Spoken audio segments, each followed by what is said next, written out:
요즘 편의점 가면 100원으로 살 수 있는 거 솔직히 아무것도 없죠. 껌 한 통도 못 사잖아요. 근데 이 100원이 환율 시장, 그러니까 달러와 만나면 얘기가 완전 달라집니다. 이번 시간에 살펴볼 내용은 100원의 변화가 어떻게 거대한 경제의 쓰나미가 돼서 우리 삶을 뒤흔드는지 그 진짜 무서운 나비 효과에 대한 겁니다. 자, 다들 지갑 속에 100원짜리 동전 하나쯤은 떠올려 보시죠. 우리가 뉴스에서 환율 100원 올랐다 이런 기사 보면 흔히 달리는 인터넷 댓글들이 있어요. 야, 100원 없냐? 왜 이렇게 호들갑이야? 뭐 이런 반응들 진짜 자주 보시죠? 우리한테 100원은 그냥 작은 동전 하나니까요. 근데 이게 대중들이 환율을 바라볼 때 하는 가장 흔하면서도 아주 위험한 착각이라는 거 알고 계셨나요? 그냥 뉴스에서만 떠드는 경제부 기자들의 과장일 뿐일까요? 우리 개인 입장에서 100원 오르는 건 뭐랄까 그냥 커피 마실 때 샷 추가 한 번 덜 하면 되는 딱 그 정도 느낌이잖아요. 근데 시야를 국가 경제라는 어마어마한 스케일로 넓히면 이건 차원이 다른 얘기가 됩니다. 환율 100원 상승은 저 거대한 바다를 건너오는 화물선 전체, 아니 국가 전체의 수입 비용을 통째로 흔들어버리는 엄청난 충격파거든요. 그러니까 내가 내는 100원이랑 국가가 감당하는 100원은 그 무게 자체가 근본적으로 다르다는 뜻입니다. 이걸 단순히 동전 하나라고 생각하시면 안 돼요. 예를 들어서 기준 환율이 1,300원에서 1,400원으로 딱 100원 올랐다고 쳐볼게요. 이게 무려 7.7%입니다. 우리나라 돈의 가치가 눈 깜짝할 사이에 7.7%나 뚝 떨어져 버렸다는 걸 의미하는 겁니다. 무슨 천문학적인 청구서가 대한민국 앞으로 떡하니 날아오는 셈이에요. 단 7.7% 화폐 가치가 떨어졌을 뿐인데 우리가 외국에서 사오는 모든 물건값이 훌쩍 비싸져 버리는 결과를 낳는 겁니다. 우리나라는 기름 한 방울 안 나는 에너지 수입 의존도가 절대적으로 높은 나라잖아요. 1배럴에 80달러 하는 원유를 예로 들어볼 때요. 환율이 100원 오르면요. 배럴당 8,000원의 비용이 그냥 허공에서 추가로 발생합니다. 이렇게 원유나 가스 가격이 폭등하면 어떻게 될까요?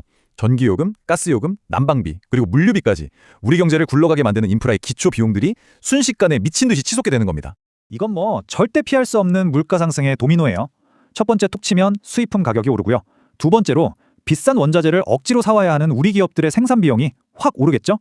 그럼 마지막 세 번째 단계, 기업들이 아이고 우리도 살아야겠다 하면서 그 늘어난 비용을 고스란히 우리가 마트에서 사는 물건 가격표에 엎어버립니다. 완벽하고도 끔찍한 연쇄작용인 거죠. 결국 이 도미노는 우리 일상을 정통으로 타격합니다. 빵집 밀가루, 식료품은 말할 것도 없고요. 우리가 매일 습관처럼 마시는 커피, 입는 옷, 심지어 우리 손에 들려있는 스마트폰 부품 가격까지 전부 오르게 됩니다. 한번 도미노처럼 쫙 올라가 버린 물가는 나중에 환율이 좀 안정된다고 해서 다시 예전처럼 순순히 내려오지 않는다는 점이에요. 마트 물가만 오르고 끝나는 게 아닙니다. 가만히 앉아서 당하는 기업이랑 국가의 피해도 어마어마해요. 서민들 에너지 비용 부담 덜어주려고 보조금 투입하고 이러다 보면 국가비 또 눈덩이처럼 불어나는 겁니다. 자, 그럼 이 거창한 거시경제의 파도를 여러분 지갑 속 현실로 확 끌어내려 볼까요? 일명 보이지 않는 환율세금 명세서입니다. 평범한 4인 가족 기준으로 보면요. 한 달에 식비만 한 10만 원 더 들고요. 기름값 같은 교통비 6만 원, 전기랑 가스요금 같은 공과금 4만 원, 거기다 기타 잡비 5만 원 정도가 쥐도 새도 모르게 쑥 빠져나갑니다. 이것들 싹 다 더해보면 평범한 4인 가족이 그냥 어제랑 똑같이 밥 먹고 똑같이 생활했는데도 매달 약 25만 원이라는 돈을 강제로 더 지출해야 한다는 계산이 나옵니다. 매달 25만 원이면요. 1년이면 무려 300만 원이에요. 눈 뜨고 코 베이는 격이죠. 환율 상승이라는 놈이 우리 집 실질 소득을 매달 아주 조용히 갉아먹고 있었던 겁니다. 물론 이런 얘기하시는 분들도 계실 거예요. 아니 환율 오르면 우리나라 수출 기업들한테는 좋은 거 아니야? 네, 맞아요. 우리 물건을 해외에 더 싸게 많이 팔 수 있으니까 수출 기업들한텐 반짝 호재일 수 있죠. 하지만 국가 경제 전체로 보면 이건 진짜 치명적인 양날의 검입니다. 일부 수출 기업이 얻는 파티 뒤에는 막대한 원자재 수입 비용이랑 걷잡을 수 없는 국내 물가 상승이라는 우리 일반 소비자들의 뼈아픈 희생이 존재한다는 걸 잊으시면 안 됩니다. 지금까지 말씀드린 걸 하나로 쫙 연결해 볼게요. 그럼 아주 지독한 거시경제의 악순환 고리가 완성됩니다. 원화 가치가 하락해서 수입 물가가 폭등하죠? 그럼 기업들 생산 비용이 늘어나고 그게 곧장 소비자 물가의 연쇄 상승으로 이어지고요.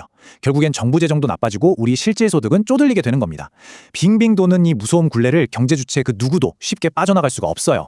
자, 이제 가장 중요하고도 긴급한 현실로 돌아와 보겠습니다. 지금까지 우리는 100원 오르면 이렇구나 하고 가정을 해본 건데요.